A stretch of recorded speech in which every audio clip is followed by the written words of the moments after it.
So the sound of the okay. Yeah, I turned the volume all the way down.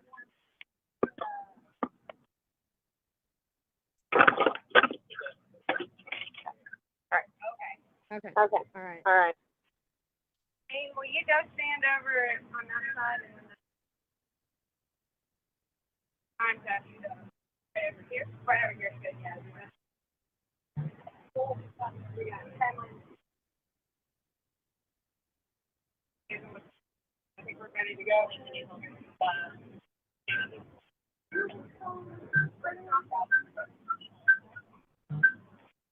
Come through here.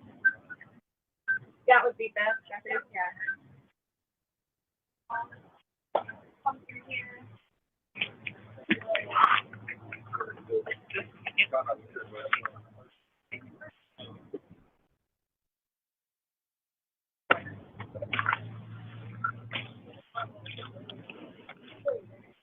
Helene, I'm going to get the live ready, so just be aware of the mic. Say what? I'm going to go live first, so that mic will be hot. Yeah. Okay.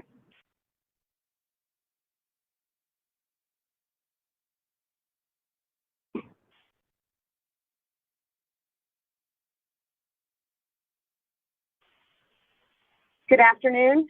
Welcome to the 4 p.m. briefing for October 6th. I'm Lillian Govis, Director of Communications and Public Engagement for Buncombe County. We're here today in Black Mountain to provide an update as our community responds to the devastating aftermath from Hurricane Helene. Today we'll be joined by Black Mountain Mayor Mike Sobel, County Manager Avril Pinder, Brian Cole, Buncombe County Assistant Emergency Services Director, Wananoa Fire Chief Anthony Penland, Black Mountain Fire Chief John Coffey, and Dane Peterson, who is the Director of Buncombe County Solid Waste Services. I'll turn this over to Mayor Sobel, who will introduce you to our town. Thank you very much. What a beautiful day to be here. We look around and everything looks normal. Unfortunately, when we look out down at the river, it's not. But I do want to go ahead and say what a wonderful team that we have here. Fire department, police department, public works. They've done just a fantastic job in pulling this together. We've also created a volunteer corps that will start going ahead and matching up people that have come in that want to go ahead and offer their services, and then those that need the services. I want to thank the citizens for the way that they've responded with the fact that we didn't have any power, and yet it got to be where they learned how to do alternate merge. It took several days, but at least they picked it up. And that's one of the things that helped out. The last thing I want to say is that because of the fact that we're now through the search and rescue, what we're going to be looking at now is a long-term recovery. Long-term recovery is not going to come cheap. As of Monday morning, tomorrow morning, our volunteer corps, Heather Cotton, has set up where you can go ahead and pledge money. You can tell friends. I've had plenty of people to call and say, where can we send money? Where can we send money? This will be to the Black Mountain Wananoa Chamber of Commerce, tagged Black Mountain Hurricane Helene Relief Fund. If you send it there, then we can use it. We will end up having a group that will go ahead and help disperse this money to various people who are in dire straits. FEMA's here to help, but they can't do everything. So we've got to pick up part of that tab too. Again, thank you all for coming. Thank the county. And I'm going to turn it over to Avril.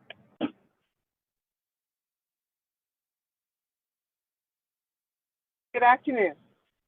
I'm glad we're here in Black Mountain today to update our community on where we are now that we're 10 days into the response to this horrific natural disaster.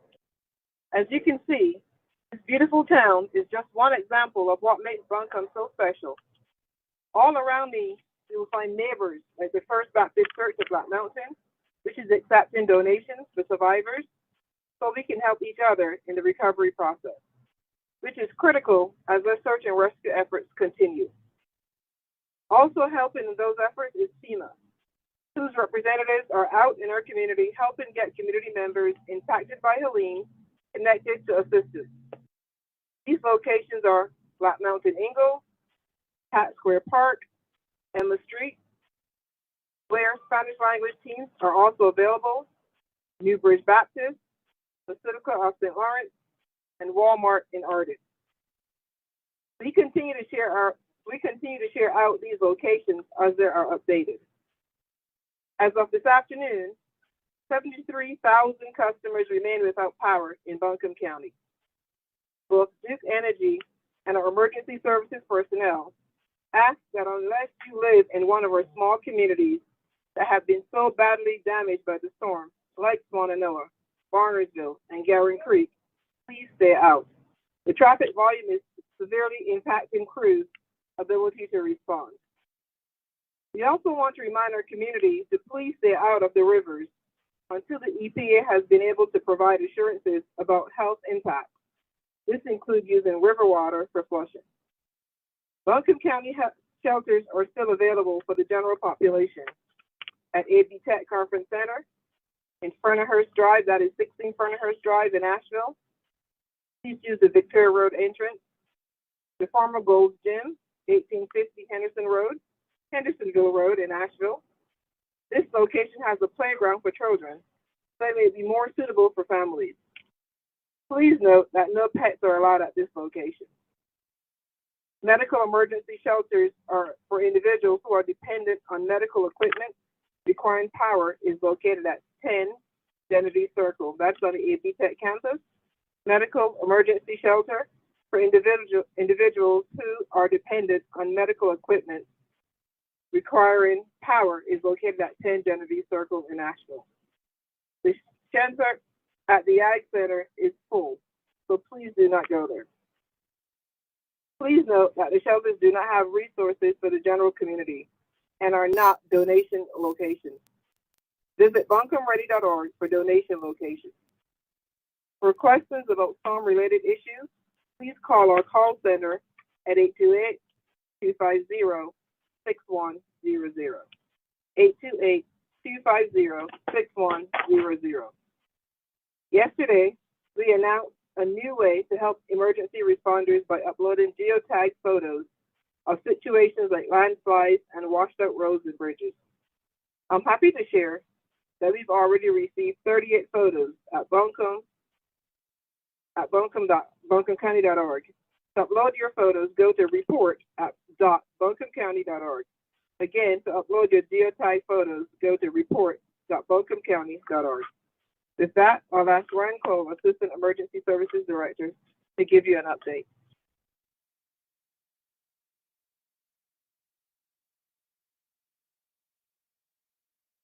Good afternoon, everyone. Just want to give you a little bit of updated information from emergency services and what we have going on. As of October 6th, there are currently 14 urban search and rescue teams that are in the area operating in Buncombe County. 8 of these teams are federal teams, with 4 of them that are local and 6 from North Carolina. We have local fire departments that have been doing a phenomenal job taking care of their communities, and I cannot stress that enough at how these fire departments in these hubs of the communities have stood up and made sure that their communities are taken care of and feeding information back to us so that we can get information out to them.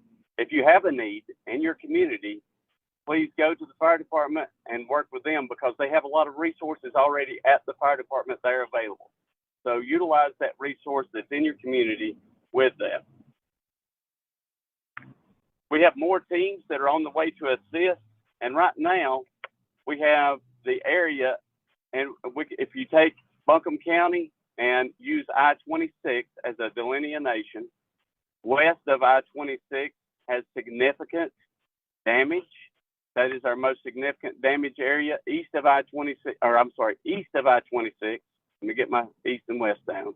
East of I-26 has the most significant damage to our community. West of I-26 has the least amount of damage. So we are working, a lot of our resources that has worked in the western part of the county is now converging onto the east side to continue to provide that level of service there.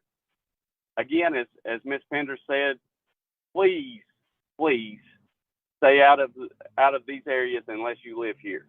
I've been traveling through the area today, and I see a lot of out-of-state tags that's driving through. I know a lot of people want to come see our beautiful mountains, but right now, the people in these communities need to be able to take care of themselves, and we need to be able to get resources into them, and we cannot do that if we're hampered by people that's coming to see what's going on.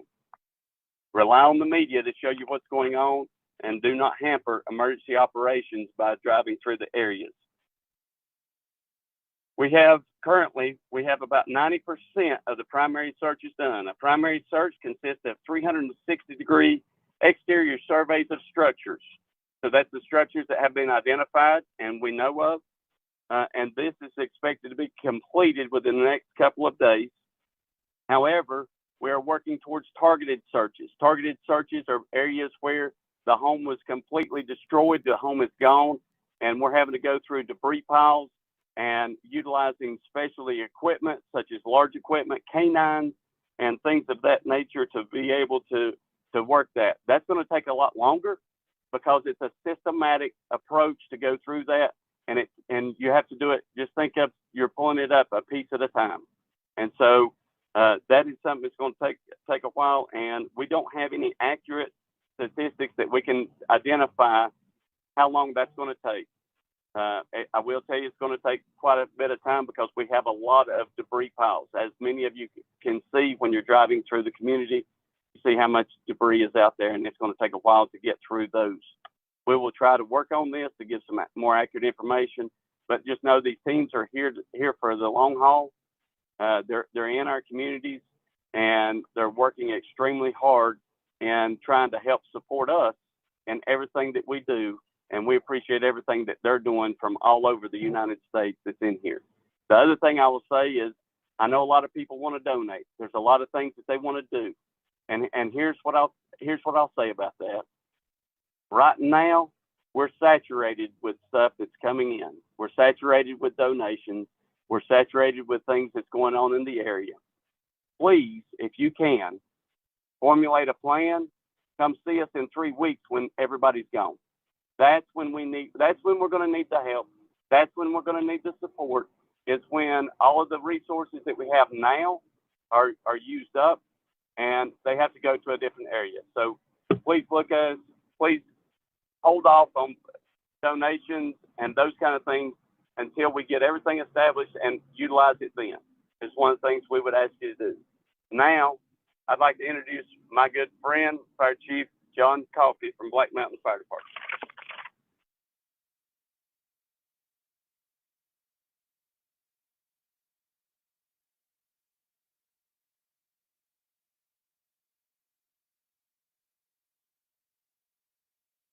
Thank you, Assistant Director Ryan Cole.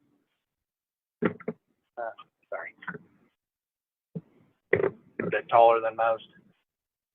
So, my name is John Coffey. I'm the Fire Chief of Black Mountain. To my left is the Public Works Director, Jamie Matthews, and to my right is Police Chief Steve Parker. The reason they're standing with me right now is because we started this together and we're going to end it together. We started our EOC the night before the storm and prepped. And I'm just going to give you a rundown of Black Mountain Fire Department and where we are right now. We prepared for a hurricane that had come through here in 2004. So we were familiar with the damage and the areas that were flooded. We reached out to those communities. We sent out notices for early evacuation to get those people to safety prior to the storm. The first storm that came through dropped more than 9 inches of rain on us in just a short amount of time, and the flash flooding occurred very, very quickly. Then when the hurricane came, we did everything we possibly could for the community to the point where we started calling for emergency resources. We were able to get stability when those resources arrived.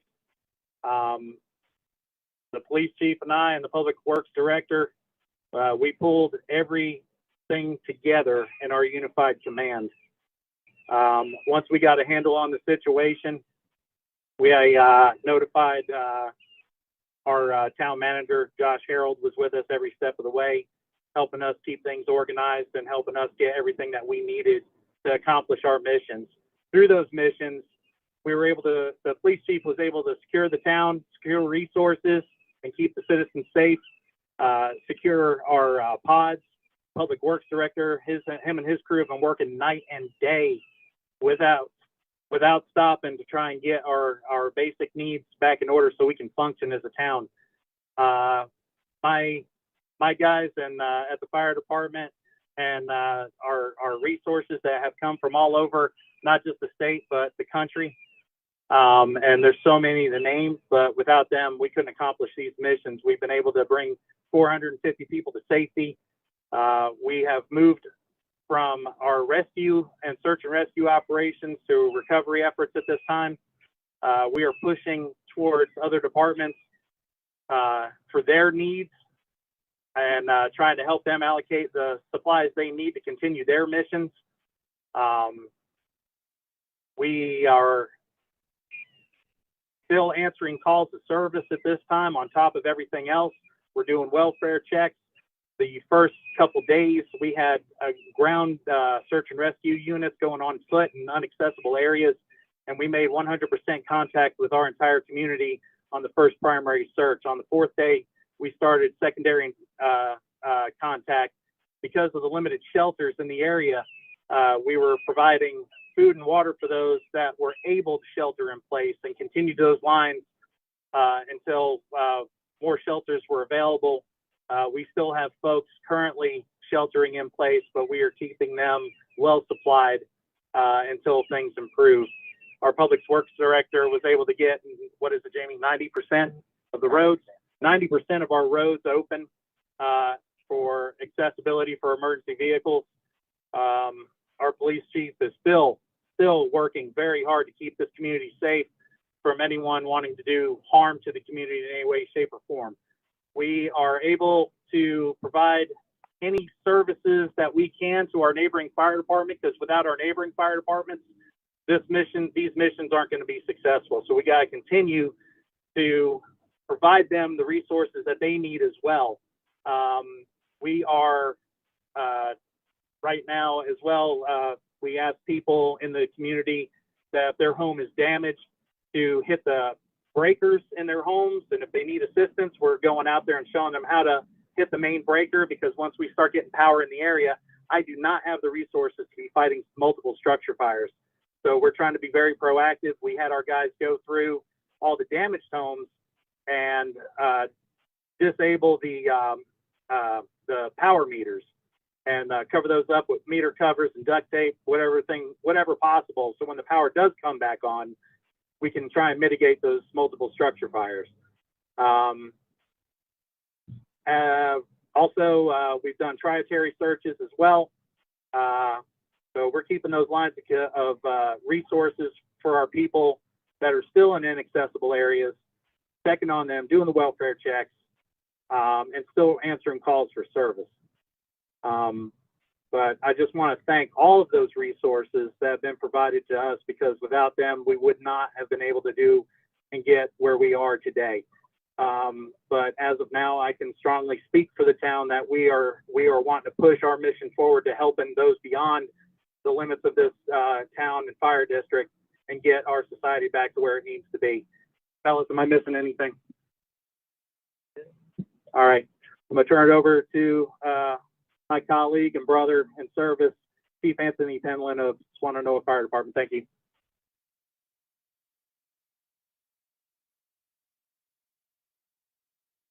Thank you, Chief Coffey. I'm going to start this out a little differently. My Heavenly Father told me that He would never give me anything I couldn't handle. The boy, it's pushed a little bit. In Swannanoa, the landscape has changed. You can see from the pictures, but we've been on the ground there for several days. I made it through 2004 when Hurricane Francis and Hurricane Ivan came through, and we knew we had some flood-prone areas. So we went on Wednesday and we warned those folks in those flood-prone areas. Thursday, we were told we need to expand that out. So we went to those communities. We recorded both in English and Spanish on a cell phone and played the message, "We're under a flood emergency, please evacuate." Now, we've heard stories. We had a trailer park that we rescued 16 souls out on Friday. Had a lady come up to me and said, "If your folks had not come in that trailer park at 5 o'clock that morning, I may have been one of the rescues or worse." We got out.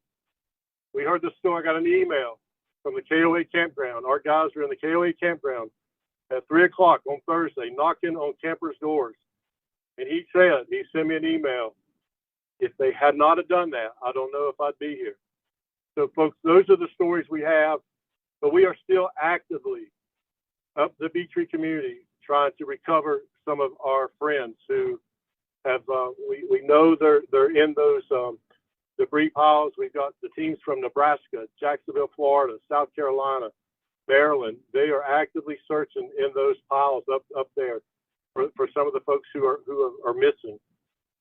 So please, if you're in that Beechtree area and you're trying to help citizens to clean out their house, maybe park somewhere else and walk into those neighborhoods.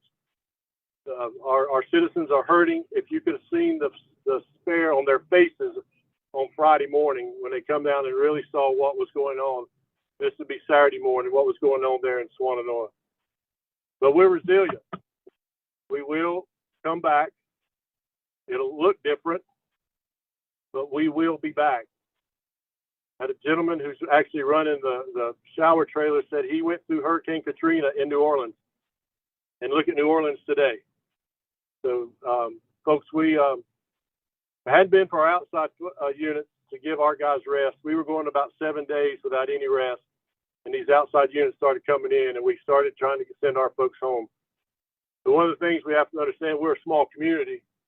I was born and raised there, so some of these people I know. The landslide in Grovemont, I knew both of them. So it's taken a toll on our folks.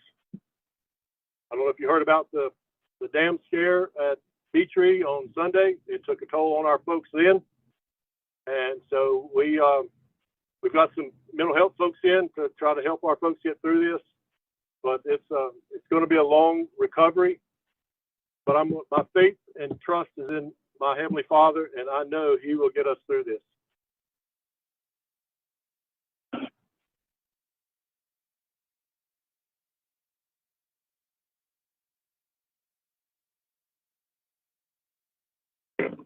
Next, we'll hear from Dane Peterson, Buncombe County Solid Waste Director.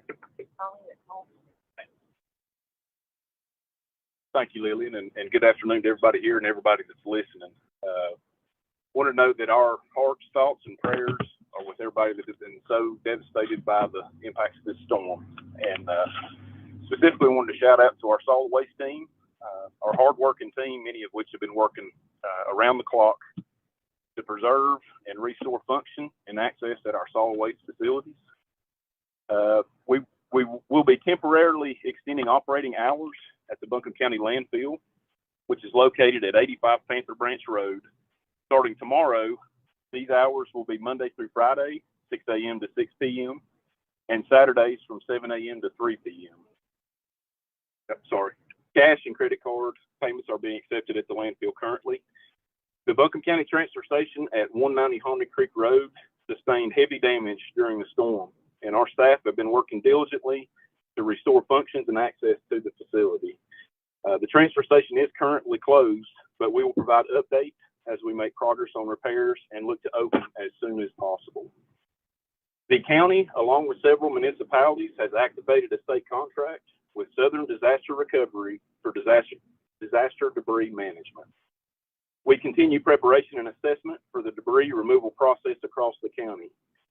We know that there are millions of cubic yards of disaster debris this storm has generated, and this will be a long process to get this material collected and managed appropriately.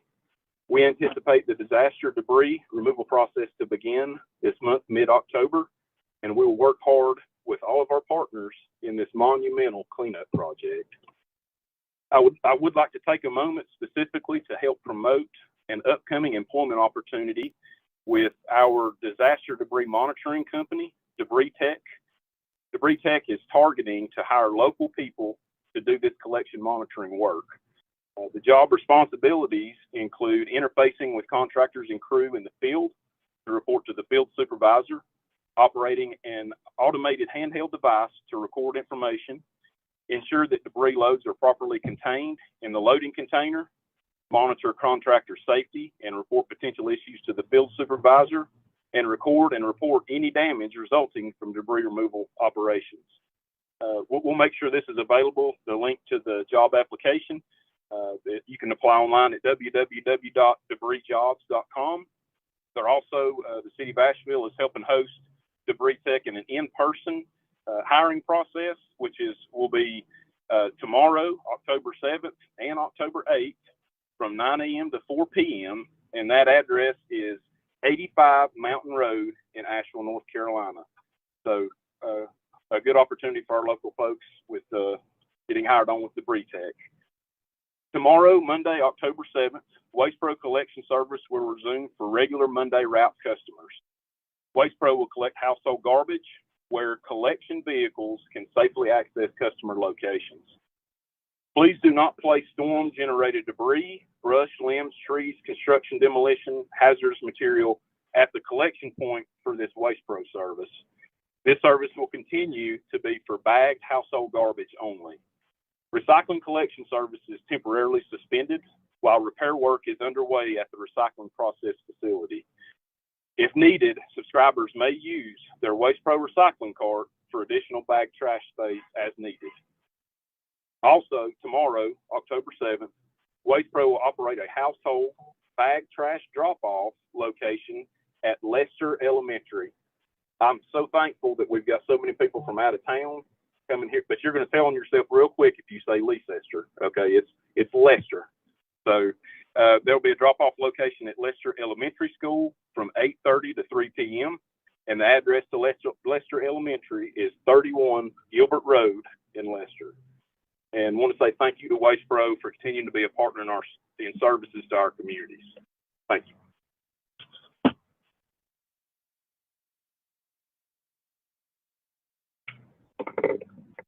At this time, we will turn it over to questions from the media. They may be on a slight delay if they are watching on the Facebook feed, but we will take those questions either for County Manager Avril Pinder, Fire Chief Anthony Penland, Black Mountain Fire Chief John Coffey, Jane Peterson, Solid Waste Director for Buncombe County, or Ryan Cole, Emergency Services Assistant Director. I just learned that our fire chief had to leave, so unfortunately, I just heard they're coming back. Hey, Mark. That's a great example of how everything is fluid. Laura Hackett with Blue Ridge Public Radio here. Question? Laura Hackett with Blue Ridge Public Radio here. Is the Army Corps of Engineers involved in resolving our water situation? And if so, what role are they playing? We do have representatives from the city of Asheville here to help answer questions about water. So I'm looking at Assistant City Manager Ben Woody to come up here and help answer that question. Ben, if you couldn't hear the question, it's if the Army Corps of Engineers is here to help support on water recovery.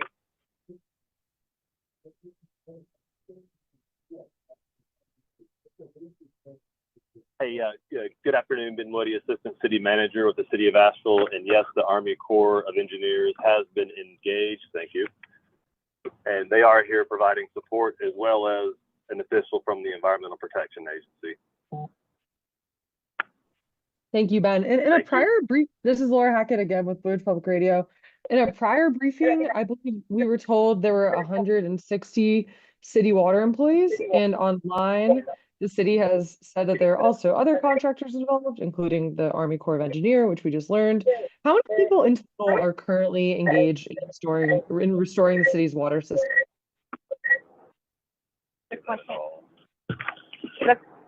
The question from Laura is, how many people overall are involved in the water recovery process between the city staff and other agencies who are here supporting? Do you have that number? Thank you for that question. Today, I can only give it for the city staff. We have approximately 160 water employees that are involved. I want to say the department probably has about 170 positions. So again, the number fluctuates, but all I can answer for today is water department employees. And again, remember, part of the response is also occurring through 4 local contractors, so they too are supporting the recovery effort. And again, I don't have employee numbers for our local contractors. That's cool. Yeah, Thank you. I can. Would you like me to state the perspectives? Yes. Okay. Hold on a second.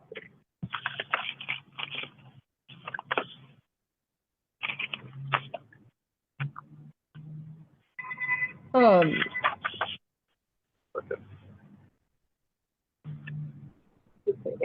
So the contractors are, and I've said this previously, so I'm just trying to locate it in my notes.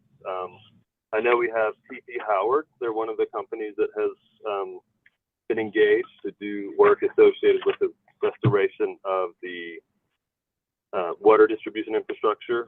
We have Tanoka Utilities. They are a local contractor that has also been engaged. We have P&K Utilities, which is the third contractor that has been engaged. And there is a fourth one, and I feel, I really wish I could find that fourth one because I definitely want to say their name and give them credit. But we do have 4, and we can be prepared to share that information. And the city will be back with us tomorrow for our community briefing to share another update with some photos on the water restoration process. Okay, sorry, I just have Laura Hackett again with BPR. Just have a couple more water questions while we're here. I'm sorry to make you get up and down, Ben, but just had a few questions about non-potable water. We have folks wondering what updates there are on non-potable water, and we also have folks kind of wondering if they're okay or not to use river water for flushing. We can answer the question on river water for flushing. Our public health officials have discouraged people from using river water to flush toilets until the EPA can come in and do a full assessment on the water quality and the public health potential impacts that may be there. So please don't use toilet water. Please don't use river water to flush your toilets. And please continue to stay away from the river and riverbanks until the EPA can come in and do their thorough assessments on the river and the areas around the river. Second part of the question about non-potable or non-potable water. I see Avril standing here. Hi, Julianne. So in collaboration with the city of Asheville, we've been working on a solution for non-potable, and we're finalizing those details now. So we don't have all the details worked out, but we would have an answer for you by tomorrow of where and how you can get non-potable water. But working with the city of Asheville to really get a solution for our community, and we're very close on that. We're just finalizing our details tonight, so we can give you an answer tomorrow at tomorrow's briefing. Thank you so much, Avril Pender. One more follow-up, Laura Lee again with we're hearing reports of fire departments pumping river to the Swananoa River and the French Broad River for flushing toilets, non-potable water, also called gray water. At this time, it is discouraged to use that for flushing toilets. Cool. Thank you so much, Lillian. One more follow-up. We have been hearing reports of fire departments pumping river water for non-potable water distribution. Is that true? I've got Assistant Emergency Services Director Ryan Cole here to provide an update on that question. Okay, I think the question was, do fire departments use river water or lake water, anything of that nature? Absolutely. We use that whenever we're fighting fires out in the community, because that is, especially during this time when we do not have access to fire hydrants, they have the ability to go pump out of the rivers, ponds, streams, even a swimming pool, to be able to get water into the truck to be able to fight fire with. So we also have additional tankers that we carry that water with in the county in multiple facets to be able to provide that water to shuttle it if we do have a fire. So just to clarify, this is Laura Lee at BPR. Just to clarify, you're saying that volunteer fire departments that are using that water to distribute to people to flush their toilets should refrain from doing that? Because that's what we understand is happening. No, the non-potable water for that, I was talking about, they're using that they can use that water to be able to fight fire with. What we're working on is another resource to be able to get that. They're not pulling the water out of those areas that Lillian spoke of before that we're aware of. We'll check and make sure that that's not the case, but for non-potable water, we're using other locations to be able to get that from. And what is the source for water for emergency services, gray water for use there? Can you say that question again, please? We're wondering what the source of gray water for emergency services, emergency management, what water is being used to flush those toilets? Will you repeat the question? So to repeat the question, what are the sources being used from emergency services for the non-potable water? Non-potable water that we are giving out, we're getting that from areas where there is municipal water that might not be completely cleared yet, where we can pull that from fire hydrants and other areas. If we are distributing that, if it is for fire protection to put out a fire, we will use the water from any source to be able to pull that out because that is an emergency situation. Thank you. I had a question for Ben in regards to the water alert that we received today, the update we received today. Hold on to Okay, sure. your question. You'll say who you want to talk to. Let's Ben? get them up here first to hear the question. Hang on just a second. Ben? Sure. I'm not sure I'm going to be able to hear the question, but I'm going to try. Yeah, it sounds like you have a lot of feedback. Ben, can you hear me? I'm hoping that somebody can help me hear your question. Okay, great. We received an update today that North Carolina DOT had cleared the road to Bee Tree, and then we were receiving conflicting reports that that road has not yet been cleared by DOT, and we're just wondering if that road has been cleared. No, I heard that. So William DeBrule Water Treatment Plant, known as Bee Tree, NC DOT crews have cleared the road to Bee Tree, and we are currently conducting a full assessment of that facility. And so let me be clear, when I say clear roads, it doesn't mean that it's going to look like it did before the storm. It means it's cleared in the manner that equipment and materials can get to the water treatment plant. Okay, thanks. And I have a question for County Manager Pender.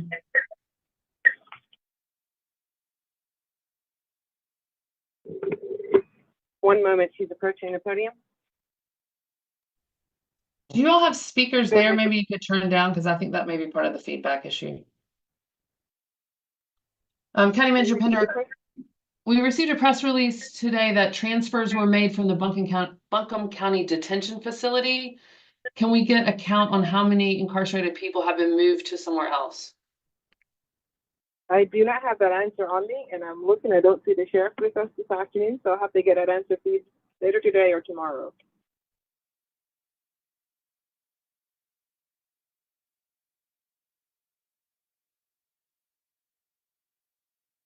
Do we have any additional questions from the media? Yeah. Mark with WLOS. Question for the county manager while she's pretty close by right now. Kind of a two-part question. I guess I'll wait for her to get out there. Go ahead, Mark. So first question, want to get some clarity, if we can, Avril, in terms of the death numbers that we've obviously heard sort of conflicting reports with DHHS. And I know this has kind of been addressed over the last day or so, but just wanted to get some clarification on the death numbers in the county as of latest. And then the second part to that question, again, I think this would be for you, Avril, would be the restaurant situation. We're hearing from a number of restaurants in the county that are dealing with the fact that they've now got their power and their water back up and running. And they want to help. A lot of them want to be able to help provide resources, food, et cetera, to residents, and they're not able to do that apparently until they get a permit from the county. Just want to clarify if that's still the case. So first part of your question, Mark, was about the number of confirmed fatalities. Yeah. So the North Carolina medical examiner is that ultimate authority responsible for reporting those storm-related fatalities. So they will be providing the further updates from their office as that information becomes available. So we know that the expected number of fatalities may rise in the coming days, but again, that is going to be a function of the North Carolina Office of the Chief Medical Examiner. And so they have brought in a team here to support and take the lead on that process. So moving forward, as we shared a couple days ago, we will be deferring to them on that process. Second part of your question was about restaurants reopening. We spoke about that yesterday when we had Jessica Silver from our Buncombe County Environmental Services join us for our community briefing. We do have our staff who are working with those restaurants who are beginning to regain services to get them up and running under their emergency plans so that they can begin not just helping support the community, but starting to reopen to the community as a whole. And so our restaurant staff who are in our environmental services office will be working with those restaurants that are ready to get back online. Just following that up, sorry. So do they need a permit though? That's the one thing I wasn't, and I appreciate that was thorough. I'm just trying to understand, do they need a permit? Yes, they will need a permit They to will need a begin permit. opening again, especially with a boil water advisory if they do have access to water. So just need to function under that emergency operation plan, and we'll get them back up and going as soon as possible. Thank you. All right. Hey, it's Laura Hackett with Blue Ridge Public Radio again. Just a few more questions for y'all. Thank you so much. First is, we heard that it's ill-advised to use river water to flush toilets. We have folks wondering about creeks. Is that okay? My second question is just, we're having kind of trouble obviously communicating right now, and I'm wondering why the briefing is happening at Black Mountain instead of at the regular place. Not use those as water sources for flushing your toilets. And just follow-up question. I'm wondering why we're doing the meeting out in Black Mountain today. I'm having a hard time kind of hearing, and it seems like the questions are kind of experiencing a lot of feedback. So just curious why we're out here today instead of the normal place. It's important to us to be back out in our community where we live. Buncombe County is comprised of many communities, just like Black Mountain, that are working to recover. And it's important to show how this community and Swananoa and the people who live here, like me, are continuing to respond to and adapt and support each other in the response to this horrific disaster that hit our community. And so we are experiencing connectivity issues, absolutely, but that is also the truth of where we are as Buncombe County right now in the moment. And so we apologize that it has been a little difficult for you to hear all of the responses to the questions, but I will say to the folks who are joining us here in the middle of the square at the park, the people who are standing out on the street holding their signs to honk for love, it's important for us to be here with them as well, and not at the Emergency Operations Center. Thank you. We can understand the importance of that and getting out in the community. Also, I'm sure you can understand the importance of many thousands of people trying to listen across the region. I had a question dropping back to the restaurant issue. How many inspectors do you have, or people who issue these permits? What kind of staffing resources are being allocated to that particular endeavor? 16 restaurant inspectors. We have approximately 16, if my memory serves me correctly, but we will double check and confirm. I couldn't quite hear the name of the reporter who was asking that question. It's usually a Laura at Laura BPR. This is Laura Lee at BPR. Thanks. We'll get that to you, Laura Lee.